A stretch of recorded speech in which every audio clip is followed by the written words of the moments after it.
네, 오늘 강의는 인도네시아 화장품 인허가 절차 및 시장 전망에 대해서 한동관 대표님께서 강의를 해주시겠습니다. 한동관 대표님은 대우조선해양과 삼성전자의 인도네시아 판매 법인에서 근무를 하셨으며 현재는 패스트뷰티 인도네시아와 FB 코리아의 대표직을 맡고 계십니다. 코트라 자카르타 무역관의 마케팅 파트너즈로도 활동하고 계시며 인도네시아 식약청에 약 500건이 넘는 화장품 등록을 진행한 경험도 갖고 계십니다. 또한 네이버 블로그 인도네시아 뷰티의 모든 것을 운영하고 계십니다. 네, 대표님 강의 부탁드리겠습니다. 예, 안녕하십니까. 네, 잘 들리시나요? 네, 예, 소리 들립니다. 네, 그럼 강의 시작하도록 하겠습니다. 예. 안녕하십니까. 저는 지금 한국에서 FB 코리아 그리고 인도네시아 현지에서 패스트뷰티 인도네시아를 운영하고 있는 한동관 대표라고 합니다. 먼저 이 좋은 웨비나를 주최해 주신 그 대한화장품협회 관계자분들께 좀 감사 인사 말씀을 먼저 드리고 싶고요. 오늘 사실 인도네시아 전반에 대해서 조금 화장품 관련된 이야기를 좀 공유를 드리고자 합니다. 네, 이제 제가 준비한 순서는 인도네시아 시장에 대해서 좀 먼저 소개를 좀 해드릴 거고요. 그 시장을 소개를 해드리면서 이제 보통 겪게 되신 그 시장 진출 애로사항 같은 것들 있지 않습니까? 그런 거를 제가 좀 간단하게 설명을 드릴 거고, 그 다음에 이제 현재 인도네시아 화장품 시장에서 이제 트렌드가 어떻게 진행되고 있는지, 뭐 여기에 뭐 한국 브랜드뿐만 아니라 이제 외국 브랜드 그리고 로컬 브랜드들도 많이 들어와 있는 상황이기 때문에 또 어떻게 현지에서 트렌드가 되고 있는지를 설명을 드리고 그다음에 인제 인도네시아 진출 성공 사례랑 이제 실패 사례를 인제 몇 가지 브랜드들을 소개를 해 드리면서 좀 사례를 좀 드리고 싶어요. 그래서 그 부분 그리고 인제 어떻게 보면 제일 중요한 부분이죠.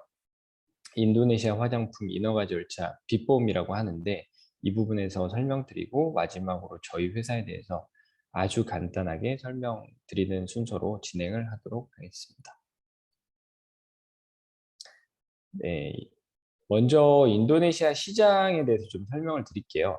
인도네시아 시장은 이제 인구수로 세계 4위를 기록하고 있는 아주 인구 대국입니다. 근데 이제 사실 인구 수만 많은 것은 아니고 이제 평균 연령이 28.8세로 이제 뭐 대부분 그 평균 연령대가 일을 할 수 있는 나이이기 때문에 아주 젊은 그런 국가라고 보시면 될 것 같고요. 그리고 이 나이가 젊다 평균 연령이 젊다 보니까 이제 앞으로 빠르게 성장하는 국가로 이제 전 세계에서 이제 지정하고 있는 그런 국가고 특히나 이제 동남아 국가 중에서는 가장 성장 가능성이 높다고 예 지금 뽑히는 그런 나라이기도 합니다. 특히 최근 4-5년 정도는 우리나라와 인제 그 신남방 국가의 핵심 국가로 인제 지정이 되어 가지고 양국 간의 교류가 굉장히 원활한 상황이고 또 화장품 쪽뿐만 아니라 이제 포스코라든지 현대차 그리고 롯데케미칼 등 그 한국의 이런 대기업들이 정말 조 단위 이상의 그런 인도네시아 내 투자를 통해서 네 그렇게 많은 한국 대기업들이 인제 지금 진출을 하고 있는 상황이면서 우리나라의 전략적인 파트너 국가이기도 한 나라입니다. 또 인제 최근 한 5 년간은 뭐 K뷰티, K식품, 뭐 소비재 브랜드들 이런 한국 브랜드들이 인도네시아로 지금 진출을 많이 하고 있는 상황이고요. 네.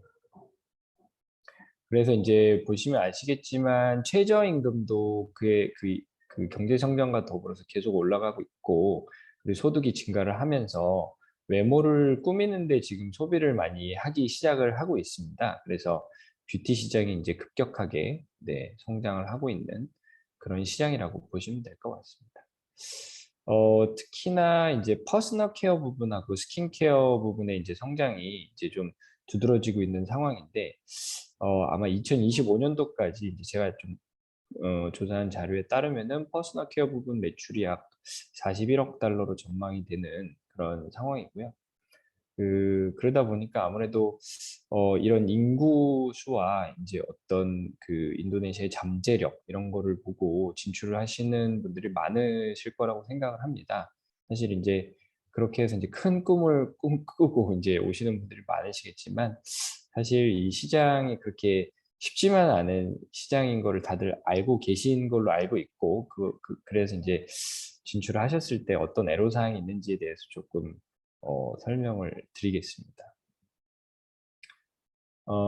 저 개인적으로 인도네시아에 지금 한 12년 정도 지금 거주를 하고 있는데 사실 이 화장품 쪽의 그런 애로사항을 말씀드리기 전에 기본적으로 인도네시아의 국가가 굉장히 어 뭔가 좀 자국주의 형태의 그런 성격이 강한 나라라서 어떤 예를 들면은 저기 전자업이라든지 어떤 자원도 되게 많이 가지고 있는데 전자산업 쪽 같은 경우에도 그쪽 산업에 인제 산업을 발전시키기 위해서 외국으로부터 투자를 받아서 자국 내 투자를 해야 어떤 그런 규제 같은 걸 좀 풀어주는 그런 하나를 받고 하나를 주는 그런 시장이라고 좀 보시면 될 것 같고요. 그러기 때문에 인제 수입 제품들에 대해서 규제가 아무래도 좀 타 국가 대비 좀 까다롭습니다. 그래서 뭐 대표적으로 이제 화장품 쪽으로 좀 설명을 드리면은 어 제일 까다로운 애로사항 중 하나가 인제 복잡 수입 절차죠. 그래서 한국 쪽에서는 수출 절차로 이제 이해를 하시면 되겠지만 기본적으로 이제 저희 인도네시아에서 화장품을 수입을 하기 위해선 식약청 인증을 받아야 되는데 이 복잡하고 까다로운 식약처 허가 서류를 준비하는 데 많은 애로사항이 있습니다. 그리고 이 식약청 허가를 받았다 해도 이걸 유지를 하기 위해서는 또 불시로 찾아오는 식약청 그리고 또는 경찰 이런 쪽에서 이제 집중 단속이 애를 먹이고 있는 그런 시장이고요.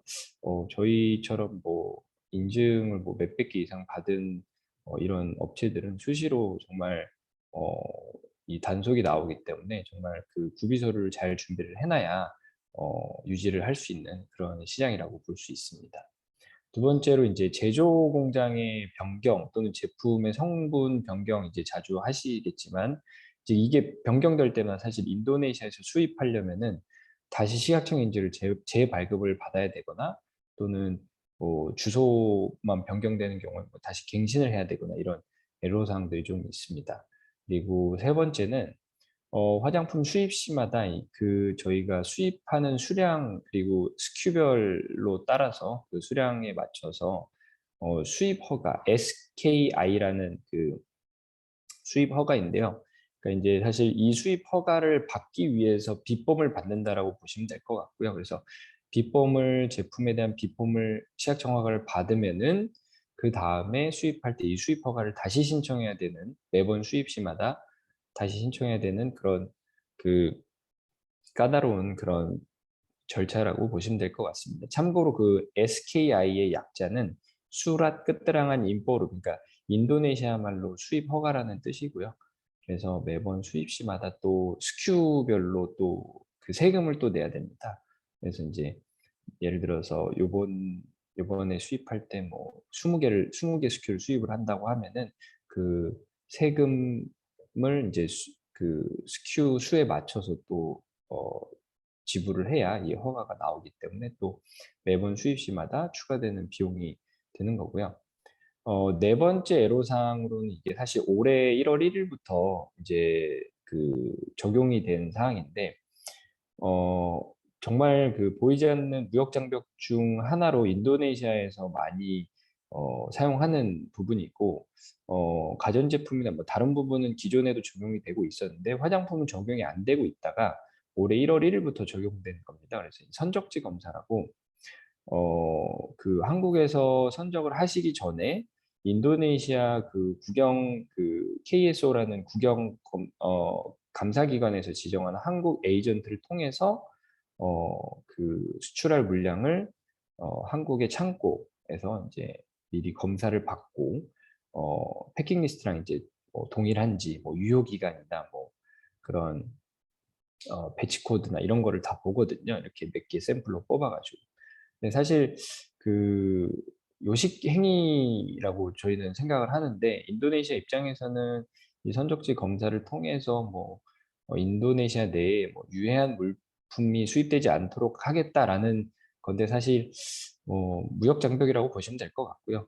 선적지 검사 비용도 만만치 않게 들어갑니다. 그래서 뭐 적게는 뭐 30만 원, 또 많게는 퍼센테이지로 뭐 수출 금액의 뭐 2~3% 정도를 저희가 현지에서 납부를 해야 되는 상황이기 때문에, 올해 1월 1일부터 어떻게 보면 이 선적지 검사가 시행이 되고 난 이후로 수입되는 그런 제반 비용이 더 올라갔다고 봐야 될 것 같습니다. 그래서 어떻게 보면 한국에서 수입하는 그런 화장품의 경쟁력이 조금은 좀 떨어지지 않았나, 이런 선적지 검사로 인해서.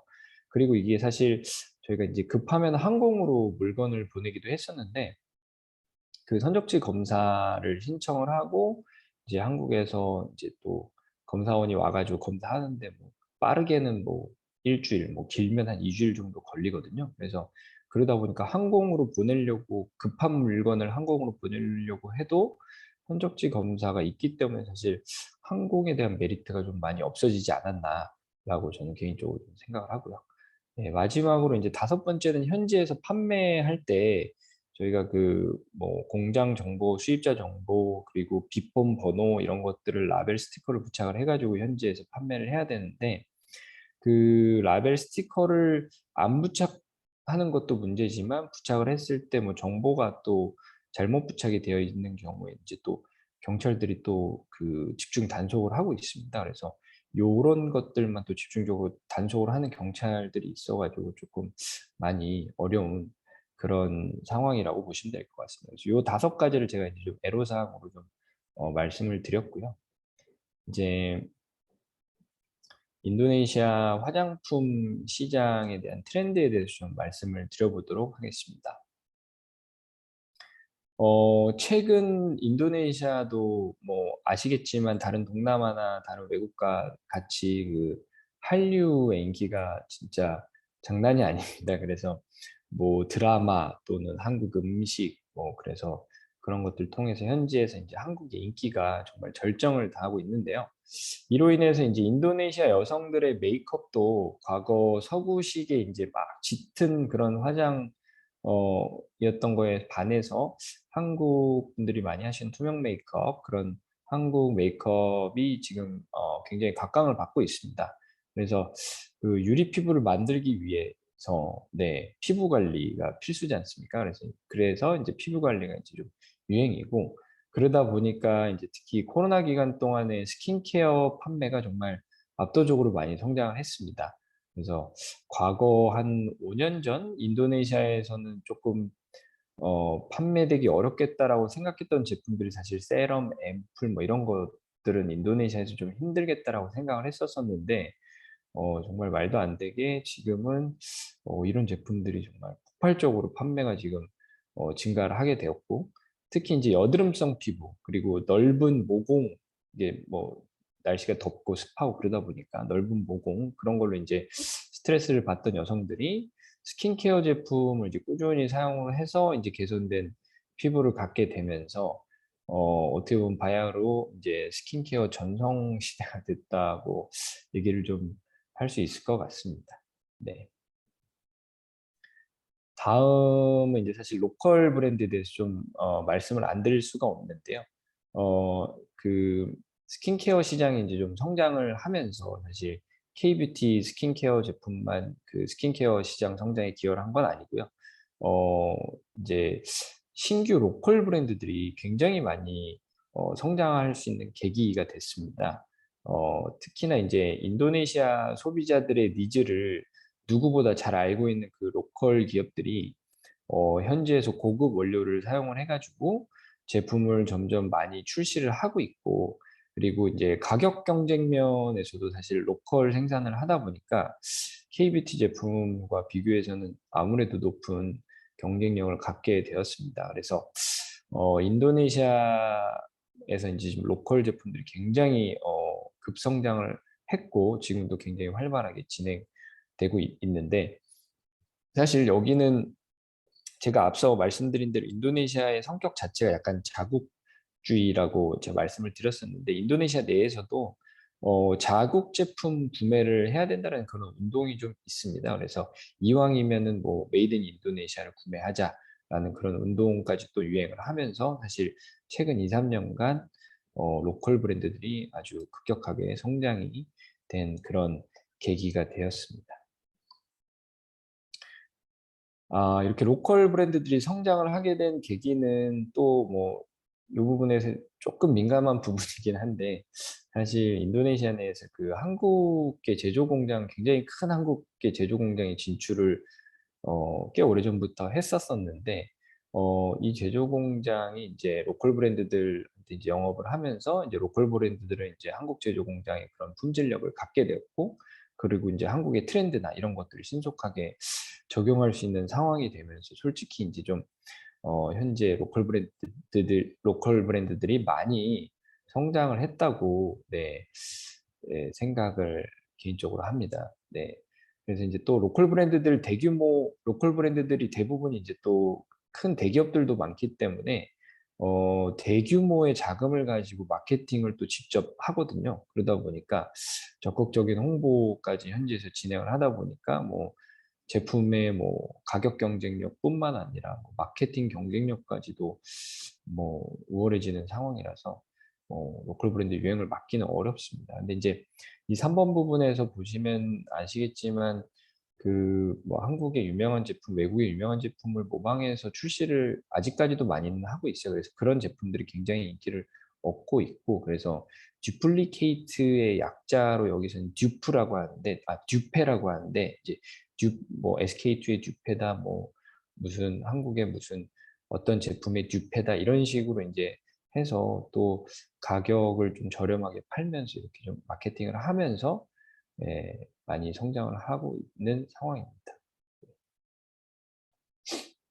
그 인제 그 외에도 인제 로컬 브랜드들이 성장을 하다 보니까 쪼끔 어 재미있는 현상이 좀 일어나고 있어요. 그 한국의 아주 탑급의 모델들이 인도네시아 로컬 브랜드들의 이 전문 모델로 그 브랜드 암바사더로 이제 채용이 돼 가지고 뭐 좀 황당하긴 하지만 이제 자카르타 내에 인제 그 큰 고속도로나 어떤 붐비는 곳에 인제 옥외 광고판에 보면은 한국의 굉장히 유명한 배우나 이제 아이돌들이 있는데 이게 조금 안타깝게도 우리나라 브랜드가 아니라 이제 로컬 브랜드들의 홍보 모델로 이제 활동을 하고 있는 그런 상황이고 로컬 브랜드들끼리도 지금 한국의 유명한 연예인을 모시려고 아주 네 어 그 경쟁이 치열한 상황이고 뭐 NCT나 뭐 엑소나 뭐 그런 친구들 그 유명한 그 아이돌 같은 경우에는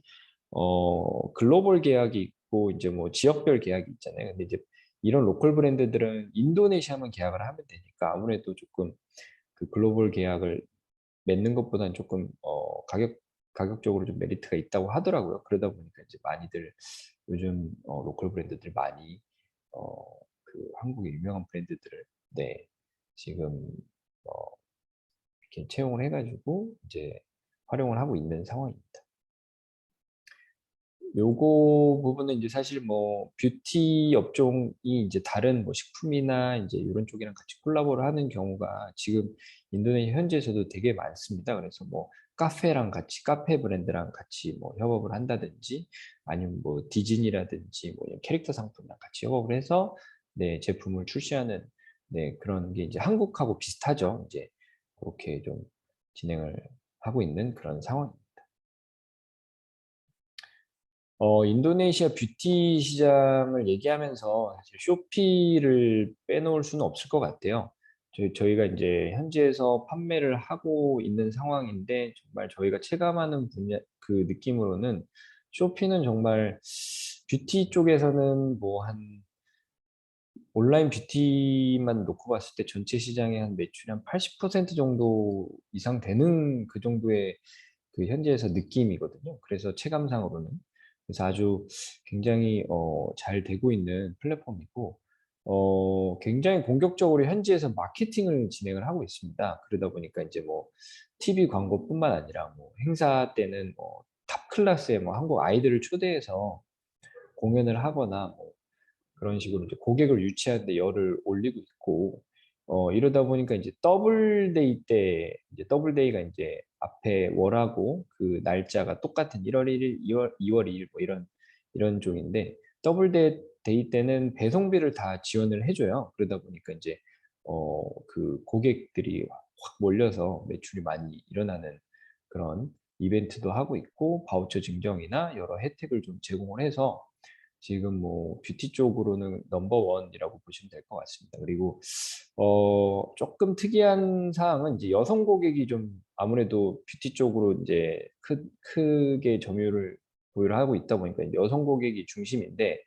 이러다 보니까 이제 남성 고객을 유치를 하기 위해서 이제 전자기기 분야 등 이제 그런 쪽으로 최근에는 많이 신경을 쓰고 있고, 그래서 이제 모델들도 뭐 성룡이나 뭐 크리스티아노 호날두 같이 뭐 축구 선수 그런 모델들을 이제 메인 모델로 쓰면서 이제 지금 남성 고객 유치에 조금 열을 올리고 있는 상황입니다. 그 쇼피에서 이제 판매가 이루어지면 이제 저희가 한 달이 1월에서 31일까지 있지 않습니까? 뭐 30일 또는 31일까지 있는데, 그 쇼피몰 같은 경우에는 그 이제 보통 쇼피몰이라고 해서 오피셜 샵이 있고요. 그리고 일반 샵이 있는데, 이제 쇼피몰 같은 경우는 이제 수수료가 한 7에서 10% 정도 되는데, 저희 이제 현지에서 쇼피몰만 지금 운영을 하고 있는데, 이 쇼피몰이 월간 일자에 따라서 매출이 많이 차이가 납니다. 그래서 이게 뭐 프로모션이 있는 날하고 없는 날의 차이이기도 한데, 이제 인도네시아 대부분의 회사들이 급여를 25일 또는 2월 1일 뭐 또는 30일 뭐 이렇게 주기는 그 급여를 주거든요. 그러다 보니까 이제 쇼피 쪽에서 페이데이라고 해가지고 25일하고 1일 날 이제 그 행사를 하는데, 그때 이제 평소 대비 한 2배에서 많게는 정말 4배까지도 매출이 차이가 나는 그런 날이고요. 그다음에 이제 더블데이라고 방금 전에 말씀드렸는데, 이때가 정말 피크 대목이죠. 그래서 그 배송비가 무료고 또 많은 쿠폰이나 이제 할인이 이제 진행이 되기 때문에 정말 그 평소 대비 한 5배, 그리고 또 많게는 한 10배까지도, 10배는 한 9월 9일부터 뭐 10월 10일, 11월 11일, 12월 10일까지 이제 보는데, 이제 그땐 진짜 10배까지도 차이가 나기도 하고 그 이상 나는 경우도 있거든요. 그래서 1년 중에 9월 9일부터 12월 12일까지가 거의 저희는 피크라고 생각을 하고 있고요. 그리고 급여를 예를 들어서 월 말, 월 초에 받지 않습니까? 그러다 보니까 이제 성수기가 그 급여를 받은 시점부터 한 2월 10일까지, 그때가 이제 확실히 매출이 많이 올라오고, 정말 11일부터 이제 그 말일까지는 실제로 매출이 좀 많이 떨어집니다. 정말 많이 이게 차이가 나는데, 급여를 다 스펜딩을 하는 거죠. 그러다 보니까 좀 비수기라고 저희가 좀 지정을 해놓고, 이제 이렇게 이제 쇼피의 그 사이클이 이렇게 돌아간다라고 좀 보시면 될 것 같습니다.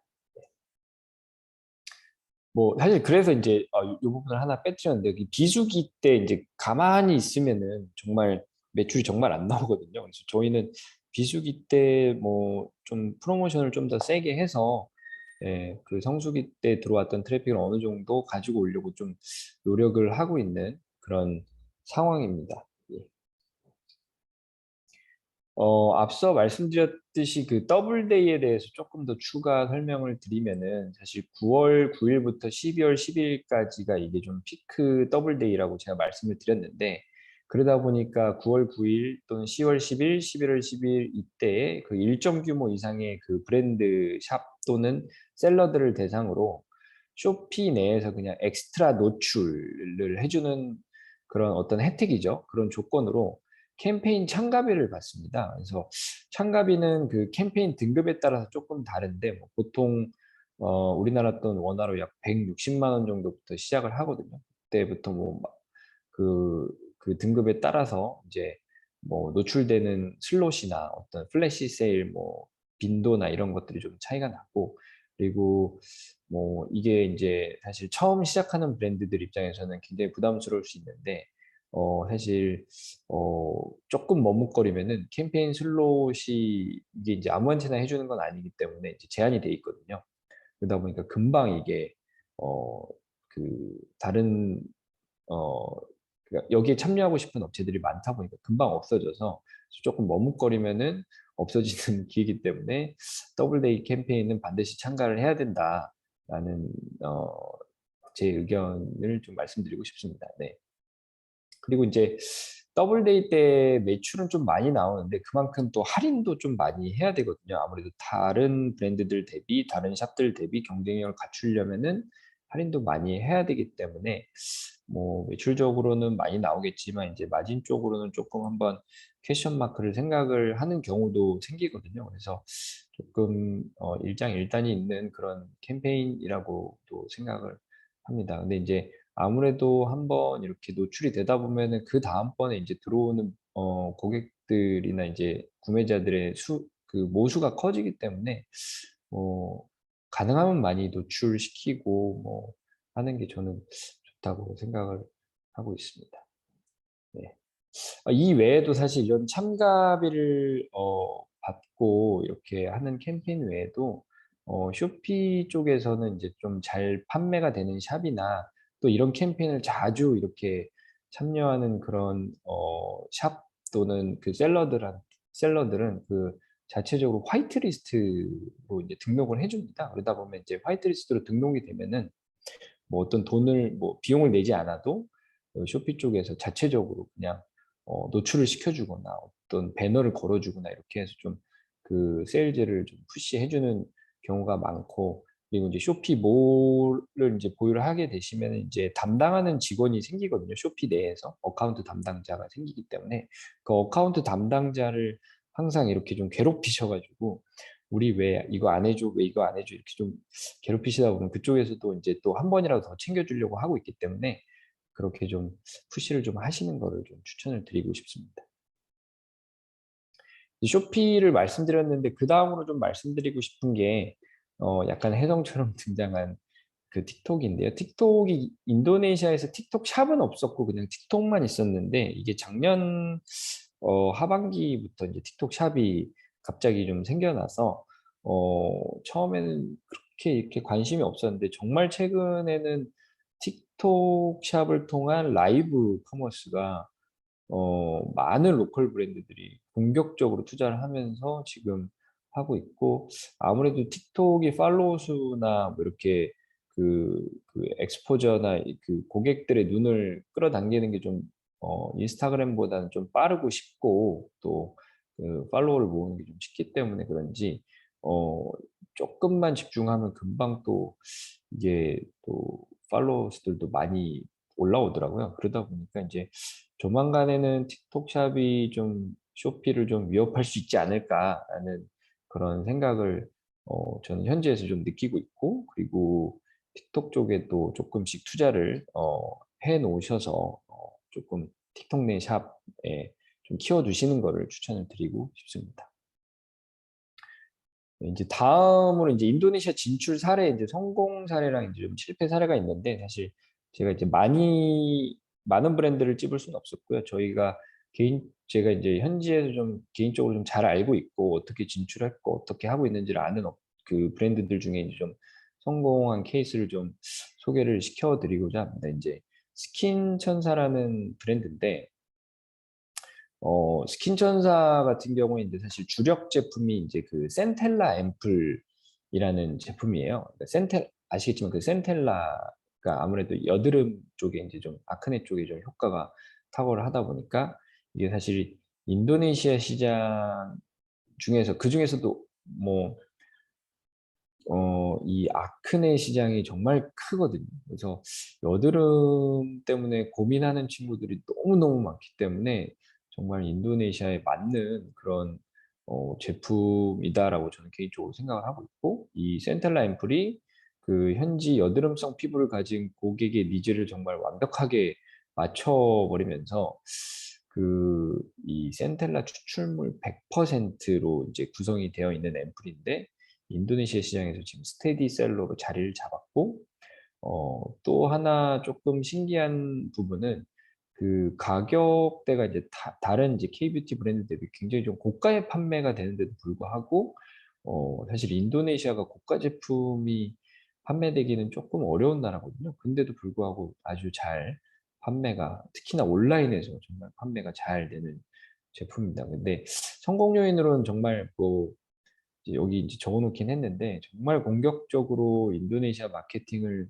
진행을 한 인플루언서 마케팅을 공격적으로, 정말 공격적으로 진행한 브랜드고요. 그래서 제가 현지에서 느끼는 수준으로는 거의 뭐 스킨천사 제품을 홍보 안 해본 인플루언서는 없는 것 같을 정도로, 그 정도로 많이 진짜 제품을 많이 홍보를 했었고, 인플루언서들도 많이 썼었고, 네, 그렇게 했고, 또 어느 정도 자리를 잡고 난 뒤에는 인플루언서 마케팅 외에도 브랜딩에도 정말 심혈을 기울이고 있거든요. 뭐 인스타그램 피드 같은 걸 보시면 아시겠지만, 약간 고가 제품 이미지에 부합하는 그런 배너라든지 뭐 SNS 피드 그런 디자인 같은 거를 좀 하고 있고, 또 이제 더블데이 때 이제 그 이벤트 때 할인 행사를 하면은 평소 대비 매출이 정말 뭐 확 오르는 게, 왜냐면은 이게 트래픽이 어느 정도 받쳐져 있는 데다가 그 더블데이 때 할인을 하면은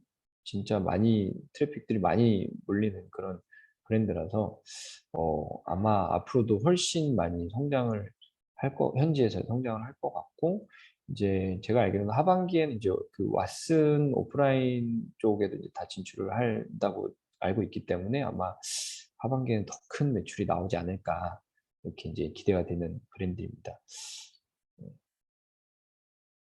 다음인데요. 사실 뭐 언론에서 인도네시아 하면은 네시픽이라는 브랜드가 굉장히 많이 나오거든요. 성공 브랜드로. 그래서 이제 이 기업도 정말 마케팅도 잘하고 뭐 성공 요인으로 뽑히는 이유가 정말 여러 가지가 있습니다. 근데 이제 사실 제가 이제 옆에서 지켜본 바로는 가장 큰 한 이유 중 하나는 레시픽의 이제 대표이사가 정말 현지 시장에 대한 관심도가 남달랐거든요. 그래서 그 현지 시장에 뭐 예를 들어서 코로나 기간인데도 막 격리까지 하면서 인도네시아에 와서 시장 파악하고, 뭐 또 시장의 트렌드를 또 어떻게 한국의 그런 어떤 트렌드를 접목을 시켜가지고 현지 시장에도 좀 적용도 시키고, 그런 식으로 하면서 정말 노력을 많이, 대표이사의 관심이 정말 빛을 발한 그런 브랜드가 아닌가. 그래서 코로나 때도 인도네시아 상주에 가면서 뭐 현지 트렌드를 많이 파악하고, 또 뒷따 까랑이라고 한국 아이돌인데 인도네시아 친구가 있어요. 근데 이제 인도네시아 현지에서는 인기가 많은데 한국에서는 인기가 그렇게 없는데, 그 친구도 이제 뭐 모델로 쓰고 인도네시아만을 위해서 그런 식으로 이제 인도네시아 현지에 아주 깊게 투자한 브랜드고요. 최근에는 스트레이지 키즈를 이제 이렇게 계약을 해가지고 정말 현지에서 인기가 정말 높은 그런 스테이지 키즈를 통해서 이제 뭐 포토카드라든지 어떤 굿즈랑 같이 진행을 하면서 정말 현지에서 자리를 잘 잡은 그런 브랜드라고 생각을 합니다. 그래서 다시 말씀드리면 이제 현지 시장에 대한 대표 이사의 관심과 투자가 현지 시장에서의 성공으로 이어졌다고 말씀드리고 싶은 브랜드고요. 지금은 현지 법인하고 또 자체 조직을 운영을 하고 있어가지고 지방 지역의 이제 팝업 스토어들도 요즘은 많이 진행을 하고 있어서 향후에 아주 매출 성장이 아주 기대가 되는 브랜드라고 말씀을 드리고 싶습니다. 이제 마지막으로 이제 성공 사례 브랜드로 이제 하예진이라는 브랜드인데요. 아마 많이 못 들어보셨을 거예요. 다른 앞에 두 브랜드 대비해서는. 왜냐면은 이 브랜드가 정말 독특하게 인도네시아에서만 유독 좀 약간 각광을 받고 있는 그런 브랜드인데, 어, 그래서 앞에 말씀드린 두 개 브랜드랑 조금 다르게 국내 또는 해외에서 인지도가 전혀 없던 브랜드인데 인도네시아에 진출한 지 약 2년이 채 안 된 브랜드거든요.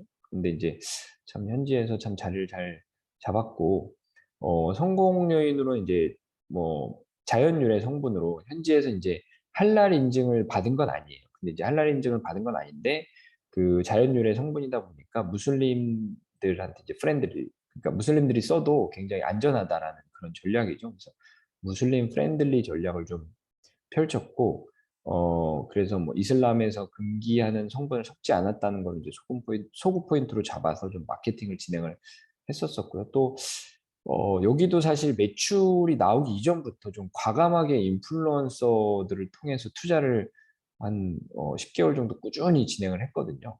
그래서 이제 완전 존재감이 여기 인도네시아에서는 뭐 없었던 그 브랜드였는데, 인도네시아에서 지금 이제 자리 잡은 K뷰티 브랜드로 이제 좀 성장을 할 수 있게 되었고, 또 이게 이런 케이스가 잘 없는 걸로 되게 알고 있어요. 하이진처럼 뭐 국내나 해외에서 크게 주목받지 못했던 브랜드가 인도네시아에서만 이렇게 높게 올라오는 경우가 흔치 않아서, 아마 이 웨비나를 시청하시는 대표님들 대부분들의 브랜드의 롤모델이 되지 않을까 싶습니다. 그래서 현지에선 판매 가격도 정말 잘 잡혀져 있거든요. 그래서 판매가가 뭐 엄청 저렴하게 판매된다거나 그런 것도 아니고, 중고가 정도로 잘 잡혀져 있어서, 네, 마케팅의 효과라고 사실 말씀을 드리고 싶고, 인플루언서들 사이에서도 굉장히 고급스러운 패키징하고 그런 걸 통해서 인기몰이를 하고 있기 때문에 뭐 효과도 좋고, 그래서 앞으로도 이제 신제품도 계속 출시할 계획이라서 현지 시장에서 아주 미래가 밝은 브랜드라고 이제 생각이 되는, 네, 브랜드입니다. 네.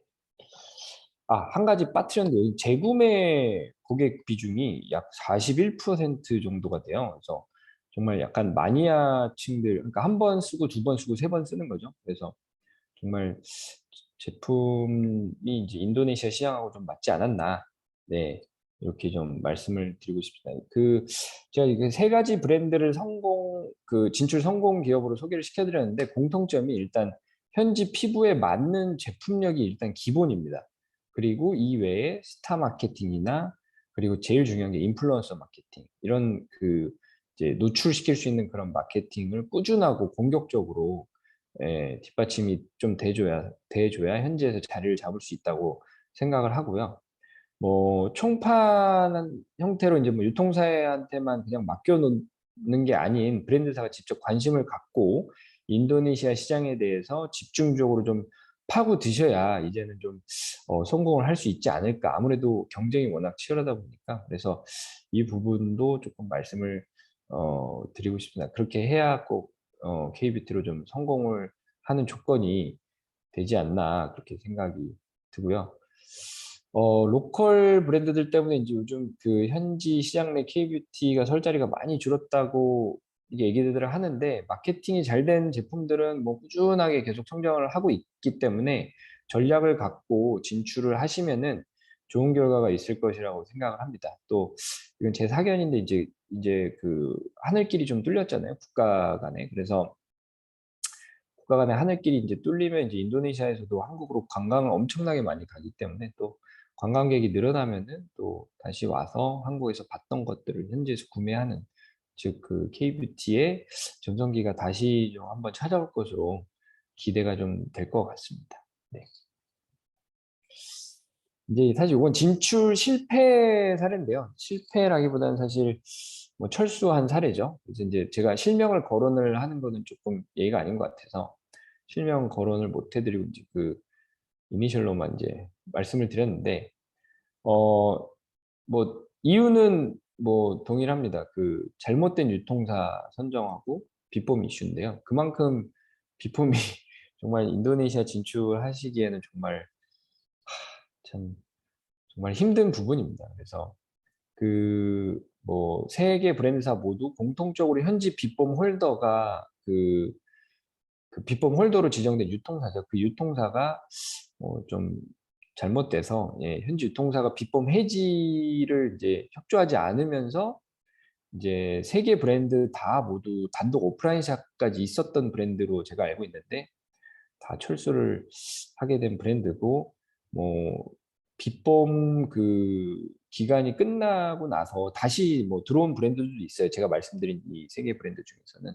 그래서 이제 그렇게 기다리면서 들어왔는데 그 시간적으로 그 기회비용을 뭐 비법 유효 기간이 3년이거든요. 그래서 그 기회비용을 많이 날려버린 그런 케이스라고 네, 좀 말씀을 드리고 싶고 여기에 있어서 이제 그 시장에 진출하는데 가장 중요한 부분이 사실 비법이고 이 시각청 허가를 누가 받느냐가 정말 그 시장 진출의 크리티컬한 포인트가 된다고 말씀을 드릴 수 있을 것 같습니다.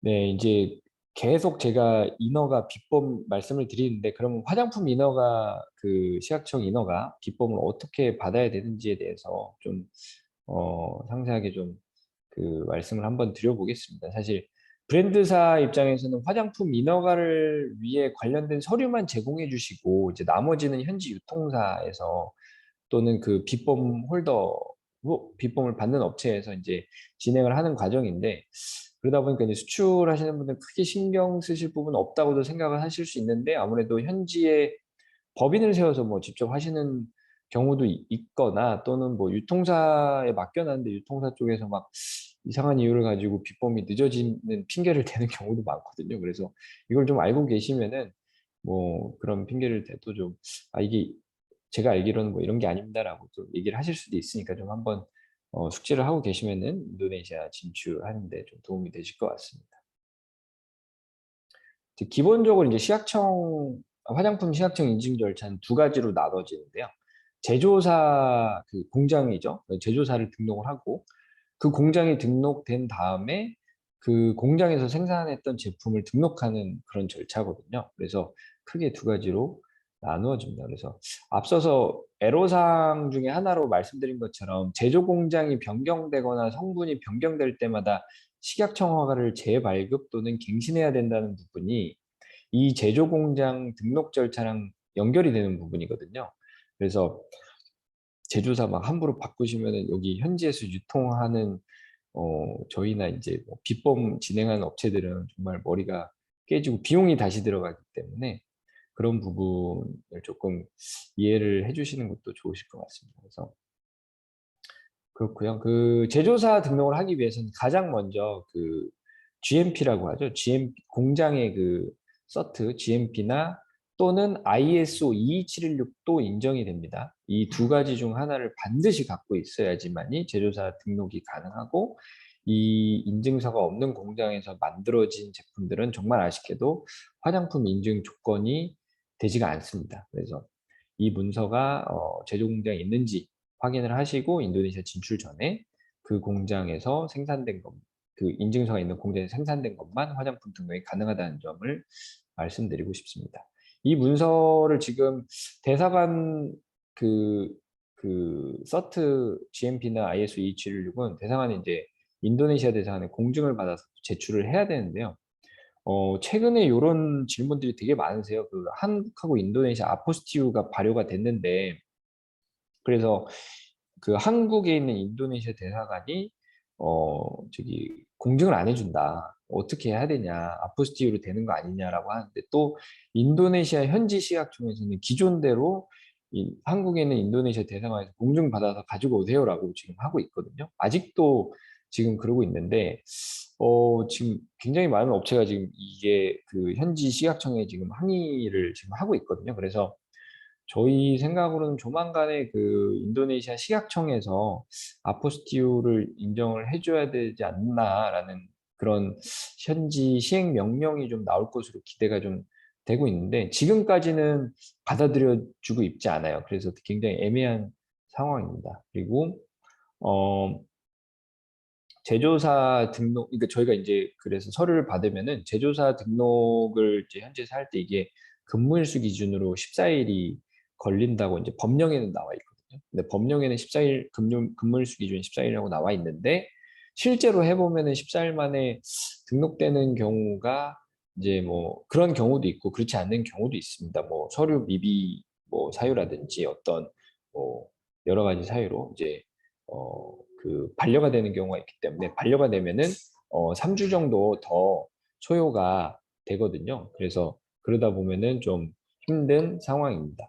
네, 제조사 등록이 되면은 제품 그 다음에 이제 제품을 등록을 해야 되는데 그때 이제 대한화장품협회 오늘 주최해 주신 대한화장품협회에서 발급하는 CFS를 또 제출을 해야 되거든요. 그래서 그 CFS 내에 이제 제품을 이렇게 다 명시를 하셔야 돼요. 근데 그 제품 명시를 할 때 좀 주의하셔야 될 게 그 브랜드명하고 제품명을 같이 이제 명시를 하셔야 되고 이것도 대사관 공증을 받아서 제조사 등록할 때 미리 좀 같이 CFS도 같이 제출을 하셔야 됩니다. 그래서 그때 이제 조금 하나의 팁으로 좀 제가 나중에 요 다음번에 팁으로 말씀드리겠습니다. 근데 이제 그, 그 CFS를 신청하실 때 이왕이면은 같은 제조 공장이면은 등록하시지 않으실 것도 미리 좀 같이 신청을 하셔서 CFS를 일괄적으로 발급을 받아두시면 어차피 공증을 받으셔야 되기 때문에 또는 아포스티유를 받으셔야 되기 때문에 그래서 좀 비용이 좀 세이브가 되는 그런 팁이 좀 있고요. 그 다음에 이제 여기까지가 이제 공장 등록을 위한 서류를 제출한 거고, 그 다음에 이제 공장이 등록이 되고 나면은 제품 등록을 이제 하는 상황입니다. 네, 제품 등록을 이제 하려면은 그 공장 등록할 때 같이 제출했던 CFS 상에 그 제품명이 써 있지 않습니까? 그 제품만 이제 등록을 할 수 있는 거예요. 그래서 제품 등록할 때는 따로 어떤 공증받은 서류를 제출해야 되는 건 아닌데 이제 전성분, 그러니까 인그리디언트죠. 전성분을 제출해야 되고 그 어, 제가 이걸 안 넘겼었네요. 죄송합니다. 제조사 등록, CFS, 네, 그리고 네, 주의사항이구나. 네, 그 다음에 이제 제조사 전성분을 이제 제출을 하셔야 되는데 전성분에 있어서 이제 조금 주의하셔야 될 게 모든 성분의 그 퍼센테이지 비율이라고 하잖아요. 그 비율이 100%하고 소수점 끝까지 다 맞아야 됩니다. 그래서 뭐 99.999가 돼도 안 되고 뭐 100.01%가 돼도 안 되고 그래서 정말 정확하게 딱 100%.00에 맞춰가지고 전성분이 준비가 되셔야 되고 그걸 이제 현지에서는 일일이 다 그 성분을 시스템에다 다 입력을 하거든요. 그래서 시스템에 입력을 하고 전성분에 들어가는 성분의 그 효과도 반드시 전성분에 기재가 되어야 됩니다. 마찬가지로 제품 등록도 워킹데이로 14일 제품 등록도 워킹데이로 14일이 걸린다고 이제 법령에는 적혀 있는데 사실 공장 등록 같은 경우는 워킹데이로 14일에 완료되는 경우가 되게 많아요. 그 제 시간에. 근데 이제 제품 등록 같은 경우에는 전성분 문제, 뭐 제품명, 뭐 여러 가지 이유를 가지고 시각청 쪽에서 그 챌린지를 거는 경우가 굉장히 많습니다. 특히나 이제 뭐 최근에 이제 과대 광고, 뭐 허위 광고 이런 법령이 또 그 비법 쪽에서는 좀 발효가 됐거든요. 그러다 보니까 스킨케어 그 제품에 있어서 이제 어떤 그 소구 포인트로 저희가 이제 사용하는 그 단어들이 있잖아요. 뭐 퓨어라든지 뭐 리바이탈라이징이라든지 화이트닝이라든지 뭐 브라이트닝이라든지 뭐 테라피라든지 이런 부분이 들어간 이런 단어가 들어간 제품 같은 경우에는 조금 시각청에서 굉장히 깐깐하게 보기 때문에 그런 소구 포인트로 적용되는 성분 뭐 예를 들자면은 뭐 아크네 클리어라면은 뭐 센텔라 성분이 들어갔다. 센텔라 성분에 대해서 그런 추가 자료를 이제 영문으로 받아가지고 또 제출을 해야 이 단어를 쓸 수 있게끔 해주는 그런 네, 상황이라고 보시면 될 것 같습니다. 그래서 그런 그 제품명을 갖고 계신 브랜드사 대표님들은 그런 이제 소구 포인트를 내는 부분에 그 성분 에 대해서 그 증빙 서류를 미리미리 좀 준비해 놓는 거를 추천을 드리고 이렇게 해서 제품 신청을 했는데 뭐 다시 챌린지를 받으면 다시 또 14일 워킹데이로 밀리는 거거든요. 계속. 그러다 보니까 뭐 전반적으로 봤을 때 공장 등록하고 제품 등록하고 하면은 저희는 보통 평균 3달 정도라고 말씀을 드리고 있어요. 그래서 3달 정도는 걸린다 이렇게 이제 생각을 하고 계시면 좋을 것 같습니다. 예. 그 대법 인증 부분에 있어서 그 조금 주의사항으로 좀 전달드리고 싶은 점이 있는데 그 아무래도 한국 브랜드사가 인도네시아에서 직접 비법을 받지 못하거든요. 무조건 이제 현지에 등록된 현지 회사, 뭐 유통사겠죠. 또 유통사가 이제 비법을 받기 때문에 그래서 그 유통사한테 비법 신청 권한을 위임하는 그 LOA, Letter of Authorization이라는 위임장이죠. 위임장을 이제 주셔야 되는데 거기에 이제 뭐 굳이 이렇게 독점이라는 단어를 이렇게 표현하지 않는 거를 좀 추천을 드리고 싶어요. 나중에 또 문제 생길 때 또 이게 또 뭐 법적으로 좀 문제가 생기는 경우도 있기 때문에 그래서 좀 독점이라는 표현을 좀 안 쓰시는 게 좀 좋을 것 같고 좀 주의사항으로 좀 말씀드리고 싶습니다. 그래서 혹시나 뭐 유통사랑 문제가 생겼을 때 대비를 할 수 있는 부분이 될 수도 있고요. 그리고 아까 말씀드린 건데 그 CFS 내 그 나중에 등록할 예정인 제품들도 미리 좀 함께 그 해당 공장에서 생산한 거면 함께 기재해서 발급받는 것이 좀 중요 포인트입니다. 왜냐하면은 다시 또 CFS 발급받고 다시 공증받고 보내려면 시간이 걸리기 때문에 그래서 꼭 지금 당장 등록해야 되는 게 아니더라도 미리 받아놓으면은 CFS 내에 첨부해서 공증 받아놓으면은 나중에 뭐 갑자기 다시 받게 됐을 때 그걸 쓸 수 있기 때문에 뭐 이것도 이제 좀 팁이라고 좀 할 수 있을 것 같습니다.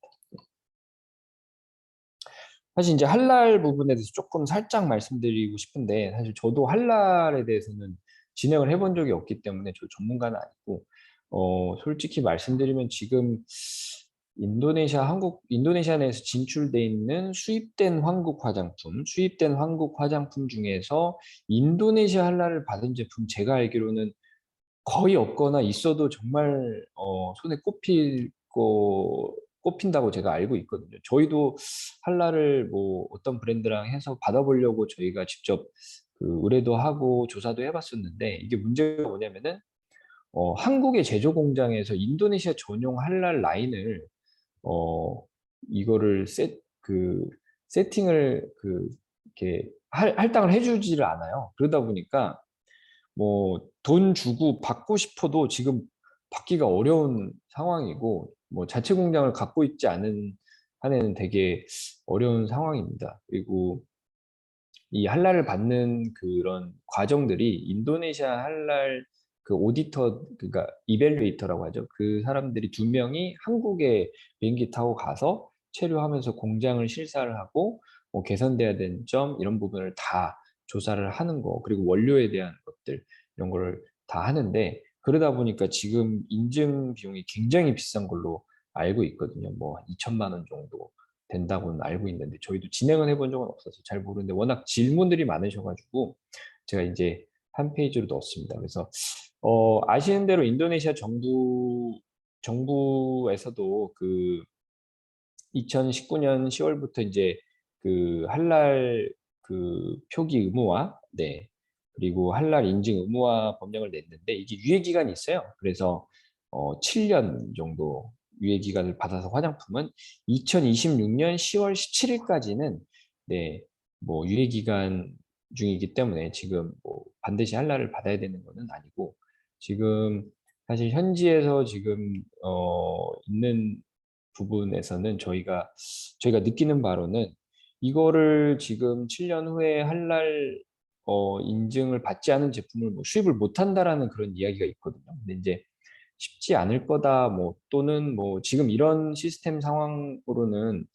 정말 뭐 정부에서 뭐 할랄 인증하는데 좀 더 가볍게 뭐 프로세스를 바꿔주지 않는 한은 많은 기업들이 진행하기는 어려울 거기 때문에 다들 조금 관망세로 좀 지켜보고 있는 상황입니다. 저희도 마찬가지고 그래서 그렇게 좀 말씀을 드리고 싶습니다. 할랄 부분 이 정도까지만 제가 하고 좀 넘어가서 말씀을 드리도록 하겠습니다. 저희 회사 소개를 조금 간단하게 5분 정도만 좀 말씀을 드리겠습니다. 저희 회사는 인도네시아에서 뷰티 그리고 마케팅, 유통, 컨설팅, 비법 컨설팅이죠. 그래서 이렇게 이제 진행을 하고 있고 인도네시아 전문가로 좀 구성이 되어 있고요. 제가 지금 대표이사 맡고 있고 지금 판매랑 재무 쪽으로 이제 또 각각 이사님 계시고 그 밑에 이제 온라인, 오프라인 세일즈, 수입 관리, 창고 그리고 배송팀 보유하고 있고 전체 인원 약 50명 정도 근무를 하고 있습니다. 네. 저희랑 함께 협업하고 있는 브랜드는 한 20개 정도가 있는데 현지에서 이제 같이 마케팅, 유통, 판매 등을 진행을 하고 있습니다. 네. 이제 뭐 온라인 채널, 오프라인 채널은 이제 뭐 현지에서 들어갈 수 있는 채널들 많이 들어가 있고요. 그리고 뭐 코트라나 이제 서울산업진흥원 같은 데에서도 마케팅 파트너즈로 이제 등록이 돼서 좀 활동을 하고 있고요. 또 작년 같은 경우는 뭐 보건산업진흥원에서 이제 저희가 또 선정이 돼서 자체 오프라인 샵을 운영을 하고 있고 인도네시아에서 트래픽이 거의 최상위인 코타 카사블랑카라는 곳에서 어, 진행을 하고 있습니다.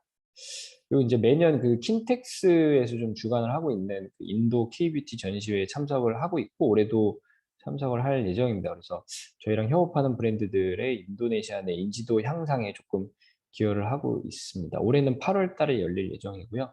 저희는 이번에 부스 3개 정도를 합쳐가지고 대규모 형태로 좀 참석을 할 예정입니다. 뭐 조금 부끄럽지만 뭐 네이버 블로그랑 뭐 이런 유튜브 채널 이런 데도 좀 출연했었고요. 네. 그래서 뭐 웨비나도 몇 번 했었고 뭐 조금 미디어 같은 데도 좀 노출이 되기도 했었습니다. 이상으로 발표를 마치겠고 네, 추가 문의사항이나 질의사항 주시면 될 것 같습니다. 네. 네, 대표님 강의 감사합니다. 저희가 사저 등록자들로부터 미리 받은 질문을 대표님께 전달해 드려서 지금 강의 내용 중에 대부분 다뤄진 거는 같습니다. 근데 지금 추가적으로 지금 강의 도중에 또 질문을 받았는데요. 대표님 혹시 아래 줌 화면 아래쪽에 보시면은 Q&A랑 채팅창 보이실까요? 네, Q&A 보이고 있습니다. 네네네. 네. 지금 채팅창란에는 아직 질문이 들어온 게 없고 Q&A 쪽에 질문 남겨주신 분들이 좀 계십니다. 그래서 그거 네네. 위에서부터 같이 제가 먼저 읽어드리고 같이 들으실 수 있게 질문 읽어드리고 대표님께서 답변해 주시는 순서로 진행을 하도록 하겠습니다. 네네. 지금 박은미 선생님이 질문 주셨는데요. 아포스티우 발효되었음에도 이전 방식대로 진행한다라고 말씀해 주셨는데 외교부 영사과에서는 이전 방식대로 발급이 안 된다고 합니다. 아포스티우만 가능한 상태이고요. 이러한 경우에 인도네시아 측에서 어떻게 받아들이고 있는지 궁금합니다. 참고로 저희는 우선 아포스티우밖에 되지 않아서 아포스티우로 전달한 상황입니다. 라고 질문 남겨주셨습니다. 네.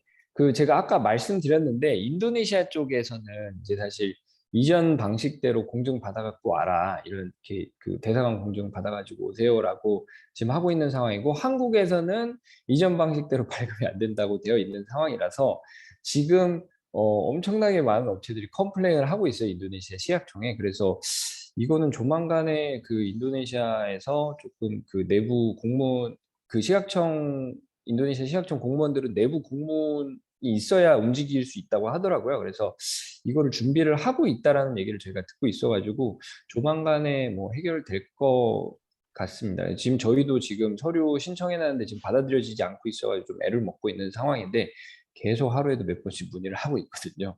그래서 이 부분은 조금 기다려야 될 것 같습니다. 네. 네, 다음 질문입니다. 유럽의 화장품 원료 정보를 수록해 놓은 유럽 집행위원회가 운영하는 사이트가 있습니다. EU 코징이라는 사이트입니다. 이 EU 네네. 코징 사이트를 제외하고 이 자국이라는 건 인도네시아를 말씀하시는 것 같아요. 인도네시아 관련해서 참고가 가능한 자체 성분 리스트나 제한 성분 리스트 같은 것들이 있는지 질문 주셨습니다. 네, 되게 좀, 좋은 질문이신데요. 사실 EU 코싱 여기서도 이거를 시각청에서도 이거를 참조를 하고 있는데 이거 말고 다른 거를 참조 가능한 리스트가 있는지는 이건 사실 저도 좀 한번 조사를 해봐야 될 것 같습니다. 근데 이제 저희가 알기로도 인도네시아도 그 EU 그 웹사이트에 들어가면 이렇게 다 나오거든요. 성분 뭐 이게 뭐 스킨 컨디셔닝 성분인지 어떤 건지 그런 성분 리스트들 그리고 캐스 넘버라고 해가지고 다 나오는데 그 캐스 넘버를 볼 수 있는 사이트가 제가 알기로도 저 EU 코싱으로 알고 있는데 사실 그거 외에 이제 다른 게 있는지는 저도 한번 좀 알아봐야 될 것 같습니다. 이 부분은 제가 뭐 이제 전반적으로 관리를 하고 있는데 저희 그 이밸류에이터가 또 직접 전문적으로 하는 부분이 있어서 제가 뭐 이거는 뭐 사후에 뭐 답변이 가능한 부분이 있다고 하면은 제가 뭐 또 대한화장품협회 통해서 네, 좀 답변을 더 드릴 수 있도록 조사하고 답변을 드릴 수 있도록 하겠습니다. 네, 다음 질문입니다. 보관 조건이 1도에서 30도 사이인 제품이 있습니다. 이러한 제품이 인도네시아 진출할 때 알아두어야 할 사항이 있을까요? 라는 질문과 두 번째 질문은 라벨 표시 기재를 영어로 해서 진출할 경우 문제가 되는지, 문제가 없는지 네, 질문 네. 주셨습니다. 일단 1번 같은 경우는 아무래도 인도네시아 적도잖아요. 그래서 이제 그 해상으로 보내실 때 컨테이너 안에 이제 내부 온도 때문에 뭐 조금 위험할 수도 있을 것 같다는 생각이 좀 들거든요. 그래서 뭐 좀 컨테이너를 뭐 냉동 컨테이너라든지 뭐 또는 그런 좀 특수 컨테이너로 이제 좀 한번 해보시는 게 어떤지 또는 한국에서 좀 한번 시험을 한번 해보시고 뭐 좀 온도가 올라갔을 때 네, 어떻게 변하는지 그렇게 한번 해보시는 게 좋으실 것 같습니다. 실제로도 샴푸 같은 경우 이렇게 이제 이렇게 뭐죠? 이렇게 딱 돌려서 따는 그런 샴푸 같은 경우에 이렇게 좀 많이 새는 경우가 좀 많습니다. 그래서 뭐 보관 조건이 저 정도라고 하시면은 조금 해상에 있어서 조금 위험하지 않을까라는 생각이 좀 들고요. 두 번째는 라벨 표시는 원칙적으로 인도네시아로 해야 됩니다. 그래서 인도네시아로 해야 되는 라벨 표시는 인도네시아로 해야 되고 그 라벨 안에 필수적으로 들어가야 되는 부분이 있습니다. 화장품 같은 경우는 뭐 예를 들자면 수입사가 도대체 누군지, 수입사 회사명, 주소, 그리고 빗번 번호, 그리고 빗번에서 번호랑 같이 QR코드를 내주거든요. 그래서 그 QR코드가 반드시 네, 그 라벨 안에 부착이 되어야 돼서 영어로 해도 문제가 없는 경우도 있습니다. 누구나 다 알아들을 수 있는 영어. 근데 이제 뭐 인도네시아 현지에서 뭐 못 알아듣는 영어로 되어 있다면 문제가 되는 상황입니다. 예. 네, 다음 질문은 조금 이따 다시 다루고요. 그 밑에 보시면은 B폼을 받을 때 지정된 유통사를 만약에 변경하고 싶다. 이럴 때에는 제품 허가 재등록이 가능한 걸까요? 라고 질문 주셨습니다. 네, 아마 되게 많이 궁금해 하실 거예요. 근데 결론적으로는 그 해당 유통사랑 계약 해지하시고 해당 유통사가 신청한 비폼을 취소를 해야지만이 그 다음에 재등록이 가능합니다. 그래서 인도네시아가 정말 진출하기 어렵다라고 말씀을 드리는 부분 중 하나가 신규로 비폼을 받기도 어려운데 한번 받았다가 다시 다른 유통사로 바꾸는 건 더 힘들어요. 그래서 최초에 이제 진출하실 때 유통사 또는 비폼 홀더를 정말 신중하게 선택을 하시라는 말씀을 드리고 싶습니다. 예. 네, 다음 질문입니다. 틱톡의 효과가 큰 것 같습니다. 틱톡이 인지 채널이라고 할 때 판매 전환이 이루어지는 것은 별도 채널이 유효할까요? 아니면 틱톡 내 전환까지 가는 게 더 적절하고 보시나요? 라고 질문 주셨습니다. 네, 지금 틱톡 그 컨텐츠잖아요. 근데 이제 기존엔 틱톡 컨텐츠만 있었는데 인도네시아 틱톡 샵이 생겼어요. 그래서 틱톡 그 어카운트 내에 샵이 생겼습니다. 그래서 판매로 전환되는 거는 굉장히 쉬워지는 상황이고 틱톡 보고 거기에서 뭐 클릭하면 바로 틱톡 샵으로 들어가지니까 그래서 이렇게 답변 드리면 되지 않을까 싶습니다. 예. 네, 다음 질문 익명의 참석자분께서 또 주셨는데요. 비폼 등록 및 수입만 대행을 해주실 수 있으신가요? 특정 유통사에 독점을 주지 않는 방식으로 수출을 하고 싶은데 그 방법이 있다면 알고 싶습니다라고 질문 주셨습니다. 네, 이거는 사실 좀 홍보가 될 수도 있는데 저희 회사가 딱 이거를 지금 해드리고 있거든요. 그래서 저희가 이제 총판이나 독점이 아닌 그 빗범 등록하고 수입 대행만 좀 해 주는 서비스가 있기 때문에 나중에 한번 연락 주시면은 네 상담해 드릴 수 있을 것 같습니다. 예. 네. 어 강사님 연락처는 저희가 오늘 강의 끝나고 그 강의 자료 PDF 파일 공유를 이메일로 해 드릴 텐데요. 그때 연락처가 같이 포함되어 있습니다. 참고해 주시면 될 것 같습니다. 그리고 다음 질문입니다. 자사는 비폼 서류 진행 중에 있습니다. 1번 제품이 어떤 사항이 변경되면 정정 신청을 해야 하는지요? 공장 성분 변경 이외의 사항에 대해서 질문 주셨고요. 두 번째 비폼 제품 등록 관련 질문입니다. 방부력 테스트, 제조사에서 자체적으로 실험이 불가할 경우에 대체할 수 있는 서류는 없는지, 그리고 방부력 테스트 내에 중금속 관련된 내용도 필수로 테스트가 필요한지 질문 주셨습니다. 그리고 미생물 테스트 관련해서는 제조사 자체적으로 실험할 수 있는 세균이나 진균 정도로만 대체 가능한지 여부, 호기성 생균수, 대장균, 황색 포도상 구균, 녹농균 등 필수 테스트 미생물 항목이 있는지, 그리고 최근 6월부터 국내 화장품 법의 변경으로 인해 기존의 단상제에 기재되어 있던 문안 중에 사용 시에 주의사항의 문구가 사용할 때의 주의사항으로 변경되었는데 이런 부분 어떻게 또 전달이 되어야 하는지라고 질문 좀 많이 주셨습니다. 이 중에서 일단 지금 당장 답변 가능하신 부분만 답변 일단 부탁드리겠습니다. 네네. 그 일단은 그 굉장히 자세히 물어보셔 가지고 저도 지금 문서를 하나 켰는데 미생물 5가지는 필수입니다. 그 제가 인제 한국어로 어떻게 되는지 모르는데 에어로빅 팔트 카운트, 이스트 앤 몰드, 그리고 P 에어로기노사, 그리고 S 어 제가 어떻게 읽는지 모르겠네요. 그리고 S 오 에어로 뭐 이런 게 있고, 그리고 CRV 칸츠 이렇게 5가지는 미생물 5가지 필수고요. 중금속 필수는 제품별로 다 달라요. 그 예를 들자면은 마스크팩 같은 경우는 뭐 HG 중금속 테스트가 필수고요.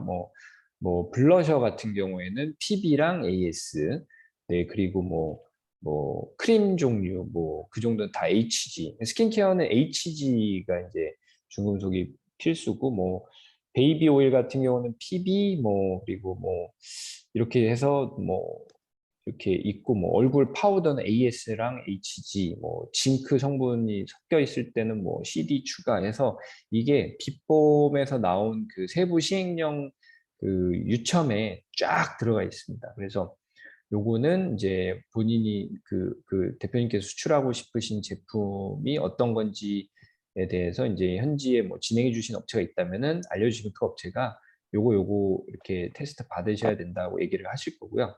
만약에 그 제조사에서 자체적으로 시험이 불가능하는 경우는 인도네시아에서도 테스트를 제품을 보내서 하는 경우도 있어요. 근데 이제 이 화장품, 인도네시아 화장품은 식품과 다르게, 식품은 항상 제품을 보내서 여기 현지에서 테스트를 받아야 되는데, 화장품 같은 경우는 문서로만 지금 테스트를 진행을 하고 있거든요. 그래서 방부력 테스트에서 자체적으로 이제 시험 불가능한 경우에는 반대로 저희가 물건을 받아서 현지 그 시험 기관에 의뢰해서 테스트를 진행해서 제출하는 것도 충분히 가능한 부분입니다. 그리고 요 정도 제품의 어떤 사항이 변경되면 정정을 신청해야 되냐고 물어보셨는데, 제조 공장이 변경되는 게 가장 큰 이슈고요. 이러면 처음부터 다시 다 신청을 하셔야 되고, 또 제조 공장의 ISO나 GMP가 만료가 됐으면은 그거를 업데이트를 해 주셔야 되는데, 그 업데이트는 최소 6개월 전부터 만료되기 6개월 전부터 준비를 하셔야 되고, 그리고 성분이 변경되면은 당연히 다시 신청을 해야 되고, 다만 이제 브랜드사의 주소가 바뀌었거나 뭐 유통사의 주소가 바뀌었거나, 또는 공장의 주소가 바뀌는 건 조금 크리티컬한 부분이긴 한데, 유통사나 브랜드사의 주소가 바뀌는 건 조금 이제 정정만 하면 되는 그런 부분이라고 보실 수 있습니다. 요 정도 답변 드리면 될까요? 네. 다음 질문으로 넘어가겠습니다. 한국 제조원 중에 GMP 이외에 ISO로 제조원 등록이 된 케이스들도 있나요? 라고 질문 주셨습니다. 네, 아까 말씀드렸는데 ISO 22716은 동일한 그 GMP랑 동일한 효력을 갖고 있기 때문에 네, 그런 케이스가 굉장히 많습니다. 예. 제가 협회 입장에서 좀 드리겠습니다. ISO 네네. 인증을 22716, 그러니까 GMP, 네, ISO, GMP 인증해 주시는 인증원들이 굉장히 많으시거든요. 뭐 국내외에서. 맞습니다. 예, 예, 근데 예, 맞습니다. 근데 어느 기관 거나 다 그 비폼 신청할 때 인도네시아 네. 식약청에서 받아주시는지 아니면은 그 중에서도 뭐 지명도가 있는 그런 곳만 받아주시는지 좀 질문 드리고 싶습니다. 지금까지 저희가 진행했을 때는 다 이제 받아주셨는데, 되게 날카로우신 질문이신 것 같아요. 그러니까 뭐 한국에서 그 인증하는 업체가 사실 해외나 뭐 인도네시아에서 알려지지 않은 업체면은 그 업체에 대해서 다시 또 그 퀘스천 마크를 던질 수 있기 때문에 그 업체가 어떻게 ISO를 발급할 수 있는 기간이 됐는지에 대한 또 증빙을 또 해야 되는 경우가 생길 수 있다고 생각을 합니다. 네. 네, 다음 질문으로 넘어가겠습니다. 유통사 변경을 한다면은 비폰 권한을 새로운 유통사로 넘겨줄 수는 없는 걸까요? 할 수 없다면 말씀 주신 대로 기존 유통사 비폼 3년 유효기간 만료 후에 새로운 유통사 신규로 등록을 해야 되는 건지 질문 주셨습니다. 일단은 빗범은 이전을 해줄 수는 없는 권한입니다. 그래서 반드시 기존 유통사가 취소를 하고 그 다음 이제 새로운 유통사가 다시 신청을 해서 다시 발급을 받는 구조라고 보시면 되고 이것 때문에 어쩔 수 없이 이제 독점이 된다라고 이제 많이들 생각을 하는 부분이거든요. 어차피 빗범을 한 개 유통사가 받을 수밖에 없으니까 그래서 인도네시아가 좀 어려운 나라라는 게 이제 이런 부분이고 그러면 이제 기존 유통사 비법이 3년이 만료될 때까지 기다려야 되냐? 그건 아닙니다. 왜냐하면 기존 유통사한테 취소를 시키면 되거든요. 그러니까 유통사랑 법적으로 계약을 잘 맺어놓고 뭐 계약이 끝나면은 비법을 취소하는데 뭐 도움을 주겠다라는 계약을 맺어놓으면은 유통사에서도 그 비법을 취소를 해주는 게 그렇게 어렵진 않거든요. 그 비법 쪽에다가 이제 메일 보내고 이제 레터 보내고 우리 이렇게 취소를 하겠다라고만 하면 되는 거기 때문에 그렇게 어려운 부분이 아니고 비용이 드는 것도 아니거든요. 그래서 그 기존 유통사한테 잘 얘기를 하시면은 취소해 줄 거고 그 취소된 다음에 그 취소된 증빙을 가지고 새로운 유통사한테 이제 넘겨주시면 그 새로운 유통사가 이렇게 해서 취소가 됐으니 우리가 새롭게 신청을 할 거고 우리가 이제 브랜드사에서 받은 새로운 LOA가 있다 이렇게 해서 보여주시면은 신규로 등록을 할 수 있습니다. 네, 다음 질문은 발표 자료 메일 공유 부탁 주셨는데요. 저희가 오늘 웨비나 끝나고 다음 주 월요일에 이메일로 웨비나 PDF 파일 공유를 해드려도 될까요, 대표님? 아, 예, 예, 예. 네, 네, 저한테 알려주시면 제가 네, 보내드리겠습니다. 예. 네, 네. 그리고 인도네시아에서는 두피가 건성이 많습니까? 지성이 많습니까? 라고 질문 주셨고요. 인도네시아가 세계 인구 4위라서요. 아마 둘 다 많을 것 같습니다. 그리고 미용실도 엄청나게 많습니다. 네. 네, 네. 그 다음 질문입니다. 타 동남아 국가의 경우 온오프라인 매장 이외에 지방을 중심으로 방문 판매나 네트워크 마케팅 시장도 무시할 수 없는 규모인 것으로 알고 있습니다. 인도네시아 시장은 어떤지 궁금합니다.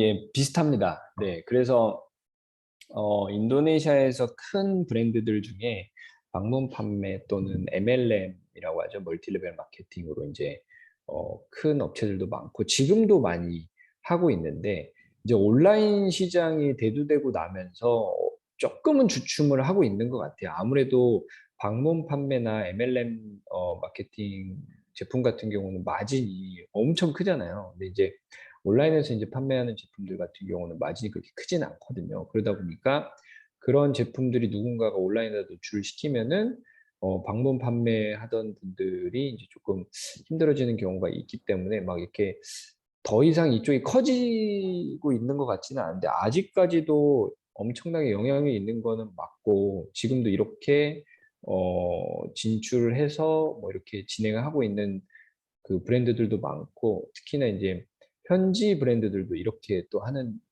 곳들도 많이 있습니다. 그래서 네, 여기도 지방 중심으로 방판이나 네트워크 마케팅도 무시할 수 없는 규모라고 말씀드리고 싶습니다. 네, 그 다음 질문 먼저 드리겠습니다. 어, 영업 글로벌이라고 제목 주신 글인데요. 비폼 등록 시 3년간 독점이 주어지는데 단위가 네네. 브랜드 단위인지 등록 SKU 단위인지 여쭤봅니다. 라고 질문 주셨습니다. 네, 스큐 단위입니다. 그래서 뭐 예를 들어서 제가 뭐 100개 스큐를 진행을 했는데 뭐 제일 처음에 진행한 거는 뭐 작년에 끝났지만 제일 마지막에 진행한 거는 아직도 유효 기간이 있는 경우도 충분히 생길 수 있는 경우죠. 네. 네. 다음 질문입니다. 인도네시아는 교육열이 높습니까? 병원은 많은지 궁금합니다. 라고 질문 주셨습니다. 네, 교육열은 굉장히 높고요. 그래서 4년제 대학교 재학 이렇게 가는 친구들이 굉장히 많습니다. 생각보다. 그리고 병원이 많기는 한데 병원의 의료 수준이나 시설이 굉장히 많이 떨어지기 때문에 우리나라에서도 많이 지원을 하고 있는 상황으로 알고 있고 아직까지 뭐 의료 쪽으로는 많이 낙후되어 있어서 교민들도 조금 좀 몸이 좀 심하게 좀 안 좋다 싶으면 그날 저녁에 비행기 타고 한국으로 들어가는 수준이거든요. 여기에서는 아무도 수술을 받고 싶지 않아 하는 그런 상황입니다. 그래서 교육열 높고 병원도 많다고 말씀드리고 싶습니다. 네. 네, 다음 질문입니다. 여드름 관련 표현에 대해서 소명 자료를 요구한다고 말씀 주셨는데요. For acne prone skin, 아크네가 잘 생기기 쉬운 타입의 스킨이라는 표현은 별도의 임상 근거 자료가 필요한가요? 아니면 별도의 임상 자료 없이도 사용 가능한 표현인지 궁금하다라고 질문 주셨습니다. 네, for acne prone skin이 제품명에 들어가면 당연히 임상 근거 자료가 필요하고요. 제품명에 안 들어가고 그냥 어디 그 제품 한쪽에 소구 포인트로 쓰시는 거면은 그 인삼 자료 필요 없습니다. 네, 다음입니다. 스킨 천사 같은 경우에도 인도네시아 진출을 위한 뷰티 인플루언서 마케팅 직접 운영하셨는지 궁금해 하셨습니다. 스킨 천사는 본사에서 직접 했습니다. 예. 네, 다음 질문이고요. 의료기기 인증도 혹시 대표님이 컨설팅 가능하신지 질문 주셨습니다. 아니, 저희는 의료기기는 하지는 못하고 화장품만 좀 하고 있습니다. 예. 네, 다음입니다. 인도네시아는 온라인 채널 외에 오프라인 채널에서의 판매 비중은 어떻게 되는지요? 뷰티 제품이나 건강기능식품 제품들은 주로 소비 채널이 온라인인가요? 오프라인 시장은 어떻게 형성되어 있는지 궁금합니다. 라고 질문 그래서 주셨습니다.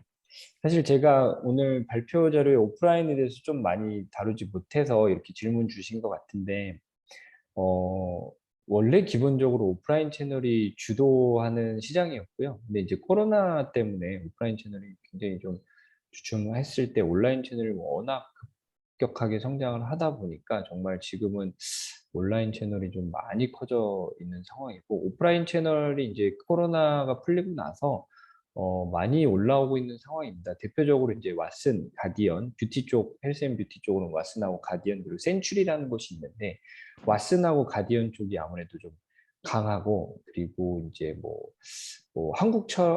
그 다른 동남아 국가가 그런지는 모르겠는데 이제 자카르타 쪽에서는 막 개인이 하는 뭐 그런 화장품 그런 샵은 그 많이는 없는 상황인데 지방에는 그래도 꽤 많이 있거든요. 그래서 그런 상황이라고 보시면 될 것 같고 오프라인 판매 비중이 뭐 온라인보다는 아직까지도 인도네시아는 크지 않나라고 저는 생각을 하고 있습니다. 그리고 건기식 제품 같은 경우는 아무래도 온라인보다는 오프라인에서 더 소비가 이루어지고 있고 그 왓슨이나 가디언에 가면은 그런 이제 약사처럼 이렇게 이제 그 하얀색 가운을 입고 이제 건기식 그 제품들을 이제 구매를 하러 온 그런 고객들한테 굉장히 디테일하게 물어보면서 영업을 하기 때문에 아무래도 그런 부분에서 건기식은 이제 오프라인 쪽에서 더 많이 활성화되어 있다고 보시면 될 것 같습니다.